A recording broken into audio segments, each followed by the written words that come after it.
और गृह मंत्री कौन है? देश का तड़ीपार, और ऊपर से प्रधानमंत्री चौकीदार।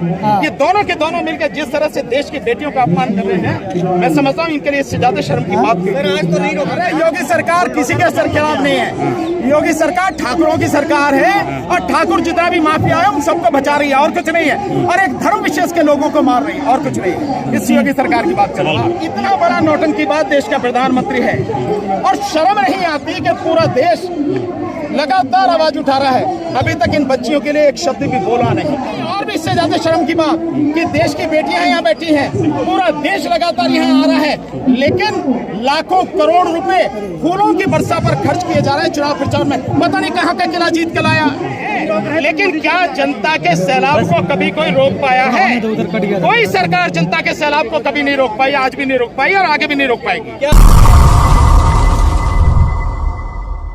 यहाँ सभी प्रदेशों के लोग होंगे, लेकिन वो जो घटिया हरकत कर सकते हैं, जो घटिया से घटिया आंदोलन के लिए कह सकते हैं, वो कह रहे हैं, तो उनके कहने से फर्क नहीं पड़ता।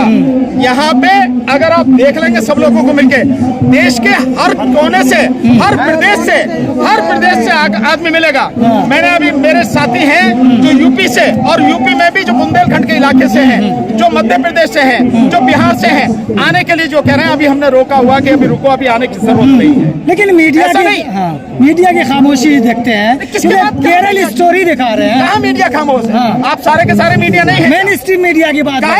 मीडिया की क्या बात कर रहे हो आप? वो जो गुलाम मीडिया उसकी बात कर रहे हो। कमाल बात करते हो।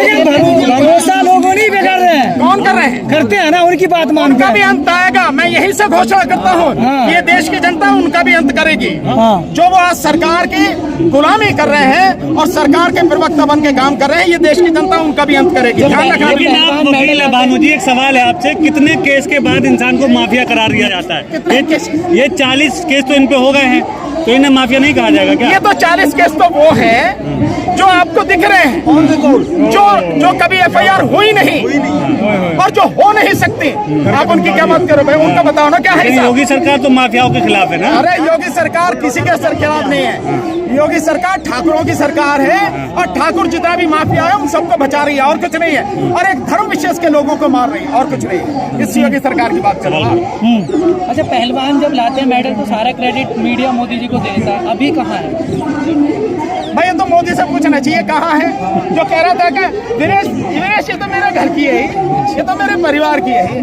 मैं इसलिए कह रहा हूँ कि इस देश के प्रधानमंत्री का चरित्र समझो। उसका चेहरा दिखाने का कुछ और, करने का कुछ और, बोलने का कुछ और। उसके चरित्र में कितने गुण हैं आप अंदाजा नहीं लगा सकते।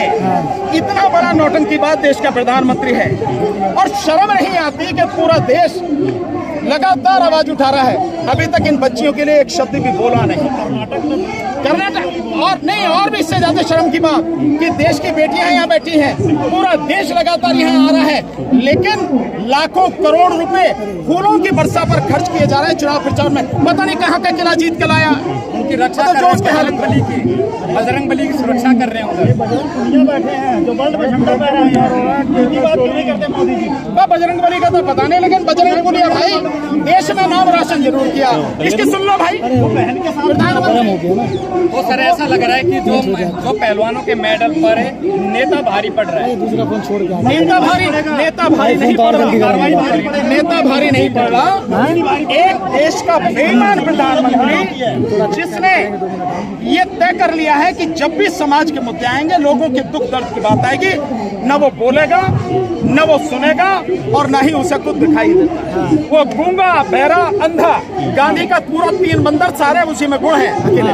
ब्रजभूषण जिस तरीके से अपील कर रहे हैं कि जो है आप लोग मत आइए, पहले जांच हो जाने इससे बनाएंगे। कौन कर रहे हैं? ब्रजभूषण वो कौन होता है? अपील कर रहे हैं। वो होता कौन है? वो बात करे यार, वो कौन होता है यार? मेडल ले आए। एक सवाल है सर, नड्डा जी कह रहे हैं 9 साल पहले भारत घुटने टेक के चलता था, जबकि हमने पढ़ा है भारत पहले से महान है।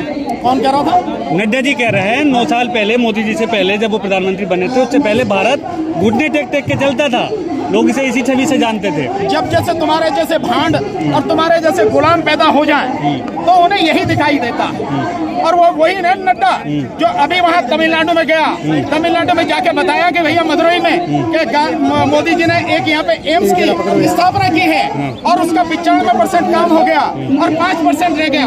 और उसके बाद में जब 2 MP वहाँ देखने गए तो नींद भी नहीं रखी है। अच्छा। ये वही नड्डा है ना जो कह रहा था कि 1264 करोड़ रुपए लगा दिए गए हैं और 135 करोड़ रुपए और दिए गए हैं।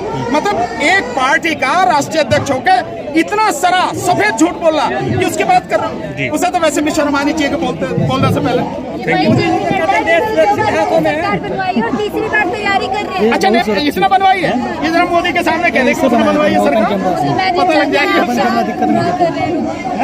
मोदी मैजिक तीसरी बार चलने वाला है 2024। वो तो पता लगेगी। इन देश की जनता को समझ में आ गया और ईवीएम के लिए अगर आंदोलन खड़ा कर दिया तो मोदी के पास 3 ही रास्ते बचेंगे। नंबर 1 जो 8,800 करोड़ का जहाज लिया उसमें बैठ के भागेगा सबसे पहले, पहला ऑप्शन ये है। दूसरा ऑप्शन ये है कि वो आत्महत्या कर लेगा और नहीं गया तो तीसरा जब यही हालत चलते रहे ये देश की जनता कुछ नहीं कर सकती।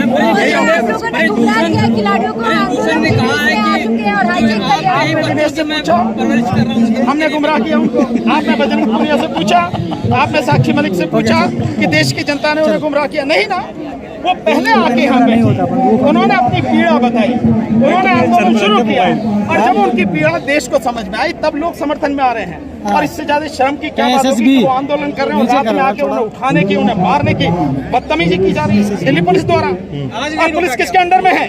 पुलिस है गृह मंत्रालय के अंडर में। और गृह मंत्री कौन है? देश का तड़ीपार और ऊपर से प्रधानमंत्री चौकीदार। ये दोनों के दोनों मिलकर जिस तरह से देश की बेटियों का अपमान कर रहे हैं, मैं समझता हूँ इनके लिए इससे ज्यादा शर्म की बात। आज तो नहीं रोका ना, आज तो सब लोग आए। कहाँ नहीं रोका? नहीं तो रोकने की वो कोशिश कर रहे हैं, लेकिन क्या जनता के सैलाब को कभी कोई रोक पाया है? कोई सरकार जनता के सैलाब को कभी नहीं रोक पाई, आज भी नहीं रोक पाई और आगे भी नहीं रोक पाएगी। क्या अपील करेंगे आप एक वकील होने नाते? बहुत सिंपल से अपील करूंगा कि पूरे देश को, अभी मैंने पहले भी कहा, पूरे देश को इस आंदोलन में इन बच्चियों का साथ देना चाहिए। ये किसी एक समाज की बच्ची नहीं है, ये देश की बेटियां हैं और ये वो बेटियां हैं जिन्होंने देश का नाम दुनिया में रोशन किया, दुनिया में रोशन किया है। इसका इनका साथ दें और हर कोई, फिर कह रहा हूं, चाहे छात्र संगठन के लोग हों, चाहे बेरोजगार संगठन के लोग हों, चाहे किसान संगठन के हों, चाहे मजदूरों के हों, चाहे वकीलों के हों, सामाजिक संगठन हो, कोई भी हो, जहां भी हो, जैसे भी हो, इसके खिलाफ आवाज उठाओ, सरकार के खिलाफ आवाज उठाओ। और भैया एक बात और समझ लो, फिर कह रहा हूँ, ईवीएम के खिलाफ भी आवाज उठाओ। ईवीएम नहीं हटेगी 2024 में जीत के आवेगा और जीत के आवेगा तो आने वाले समय में आप देखना भी तो कुछ भी नहीं है, जो आपका हाल होगा वो कल्पना से पड़े।